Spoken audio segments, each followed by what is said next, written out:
So essentially, Washington State, since the beginning of time, has classified professional wrestling as if it's a competitive physical combat sport, much akin to boxing or mixed martial arts, or anything else where you're choking someone out or punching them in the face. They have qualified professional wrestling as being the same. So what it has caused in the past is the requirement for professional wrestling organizations to gain a promoter's license, just like boxing, just like MMA, if you're to draw a gate, if you're to charge for tickets.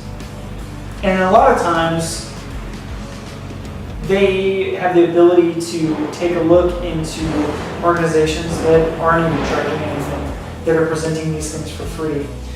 It's within their jurisdiction to approve or disapprove these sort of events. And there's been all sorts of fervor and crazy situations that has occurred with the state stepping in those regards. This is, of course, like absurd, and for a lot of reasons, but to compare professional wrestling and to have wrestlers gain the same license as that of a combat sport, as a mixed martial artist, is definitely trying to any sort of promotion, trying to get off the ground in a legal way. You're looking at medical tests, blood work, $400 or $500 for that, in addition to any sort of like application.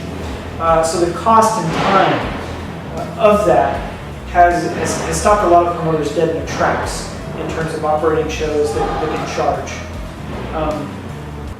And you know, having friends that have experienced this firsthand for so many years, and their fight against that.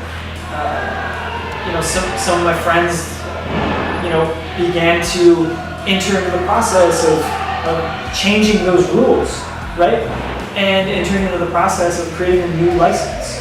So instead of that old Paddock Sports license with the promotion and the license, they've created an opportunity where us as promoters can create training programs and run under a new license that we helped create called the Theatrical Pro Wrestling License.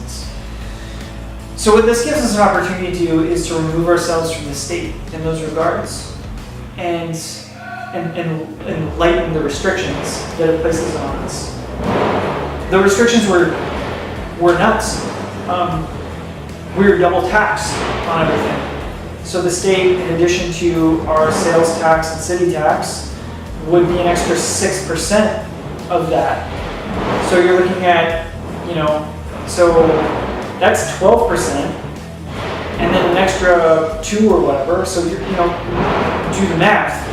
I like it how it said, like, don't ask me any questions about math, and I start talking about math. But that was it. It was like we were essentially double taxed for those shows on top of all the other medical license and clearances, in addition to a $1 per ticket fee. So when you start doing the numbers about how that can affect the operation, that's the difference sometimes between making your nut and not. And sometimes forget about profit when your profit is going to the state. So essentially, there was no such thing as a small show in Washington State that you could charge for. Essentially, it was either you're doing a small show, it has to be just free, donation or something, maybe, even that wasn't really legal, or you have to charge and charge appropriately because they're there and they're waiting for you. There's also, you know, safety considerations, like the ring by law had to be like the WWE size essentially, which no one has that. So you were forced as a promoter to sort of be under their heel when using an 18-foot ring. You were still not meeting the requirements for the state. In addition to that, you better have a space that can hold everything because your guardrails have to be 6 feet out on each side.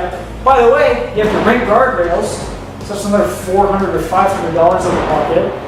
And you also have to have a full ambulance with 2 paramedics for not only the duration of the show, but like an hour before and after, in addition to security. So,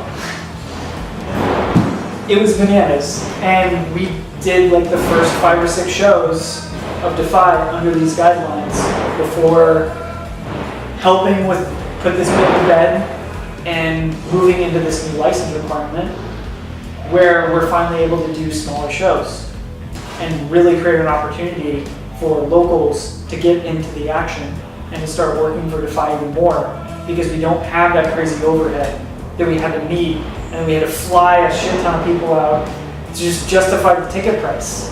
So very optimistic about 2018 in terms of our ability to not only make profitable shows, but also create more opportunities.